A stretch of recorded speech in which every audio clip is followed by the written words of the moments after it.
मित्रों नमस्कार। मैं हूं आपका दोस्त डॉक्टर अनिल अग्रवाल। आज हम बात करेंगे दिल के दौरे की, जिसे हम बोलते हैं हार्ट अटैक हो गया है।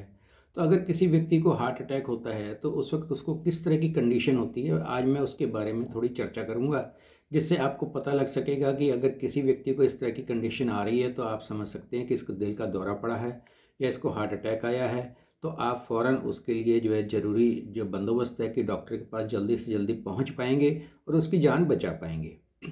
तो इसके अंदर क्या होता है, अगर आपने ये पता हो आपको कि जैसे कई लोगों को एंजाइना का दर्द होता है, अगर आपको एंजाइना का दर्द पता है, क्योंकि वो तो बहुत अधिकतर बहुत सारे लोगों को होता है, जिसके लिए फिर वो एक गोली जो है जीभ के नीचे रखते हैं तो उनका वो पेन ठीक हो जाता है।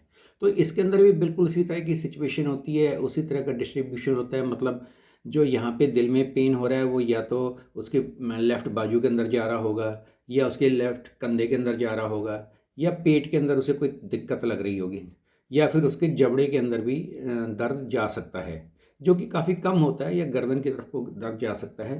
तो आपको इससे अंदाज़ा लगेगा कि ये शायद हार्ट अटैक है या एंजाइना का पेन है। तो अगर ये बहुत लंबे टाइम तक रहे, काफ़ी देर तक रहे, तो समझ ही लेना चाहिए कि ये तो हार्ट अटैक ही हुआ है। और उसको वो जो हम दवाइयाँ देते हैं, जो ग्लिसरॉल नाइट्रेट जो, या फिर रेस्ट करता है, तो पेशेंट उसको आराम नहीं आता है किसी भी तरह से इस दर्द के अंदर। तो हमें समझ जाना चाहिए कि ये उस व्यक्ति को दिल का दौरा पड़ गया है। तो फ़ौरन अगर आप हॉस्पिटल जाएंगे तो उसकी जान बचा पाएंगे। और इसके अंदर आपने देखा हो कई लोगों को अगर हल्का दौरा आया है तो लोगों को पता भी नहीं लगता है, वो घर के अंदर ही बैठे रहते हैं। उस वक्त उसको व्यक्ति को इस दर्द के बाद बुखार भी आ सकता है। बुखार आने का कारण क्या होता है कि जो उसकी मसल्स होती हैं उसके अंदर नेक्रोसिस हो जाता है। जब नेक्रोसिस होता है, हमारे किसी भी टिश्यू के अंदर अगर डैमेज होता है, तो व्यक्ति को बुखार आ सकता है। उसके अंदर उसके ल्यूकोसाइट्स काउंट बढ़ जाते हैं, ईएसआर बढ़ जाता है, ब्लड प्रेशर डाउन हो जाता है। और पेरिफेरल सर्कुलेशन जो होता है, जो मतलब पूरे शरीर के अंदर ब्लड का सर्कुलेशन चल रहा होता है, वो भी कम हो जाता है, या जिसको हम पेरिफेरल सर्कुलेटरी फेलियर भी बोल देते हैं। ये भी इस तरह की चीज़ें आनी शुरू होती है।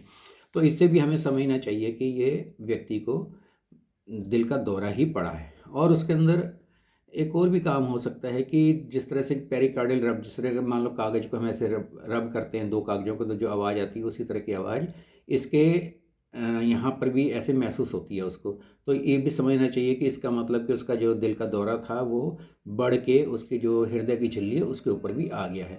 और ईसीजी के अंदर भी कुछ चेंजेस आ जाती हैं। हालांकि ईसीजी के चेंजेस की आम व्यक्ति को ज़रूरत नहीं होती है, लेकिन अगर उसको ये टर्म्स पता होंगी तो वो डॉक्टर से अच्छे से बात कर पाएगा और बाकी घर वालों को या अपने पड़ोसियों को अच्छे से समझा पाएगा कि ये इस तरह की चीज़ें आ रही हैं जो डॉक्टर बता रहा है। तो ये दिल का दौरा ही है, उसके अंदर कोई ज़्यादा आपको परेशान होने की बात नहीं। जिस तरह डॉक्टर कह रहा है वो बात माननी चाहिए। तो इसमें क्या होता है कि डॉक्टर बताएगा आपको कि जो इसका एसटी सेगमेंट है वो एलिवेटेड हो गया है, टी वेव वो इन्वर्टेड हो गई है। या वो बताएगा कि अगर मान लो दिल का दौरा बढ़ के राइट साइड को भी आ गया है तो उसके अंदर बताएगा इस अब तो इसमें क्यू वेव भी आ गई हैं। और जो उसके ब्लड एंजाइम्स कुछ चेक किए जाते हैं तो उसके अंदर भी बताया गया इसका तो एचजीओटी पीटी भी बढ़ा हुआ है। तो इस तरह की कुछ चीज़ें होती हैं जिनको अगर आप जान जाएंगे तो आपको पता लगेगा कि ये जो कुछ हो रहा है ये दिल का दौरा ही पड़ा था, जिसको हम मायोकार्डियल इन्फॉक्शन भी बोलते हैं। और आपको जब ये बात समझ आएगी तो आप अपने मित्रों को, दोस्तों को, पड़ोसियों को, घर में इन सब चीज़ों का उपयोग करके और अपने रोगी की जान बचा पाएंगे, उनको अच्छे से समझा पाएंगे। धन्यवाद दोस्तों।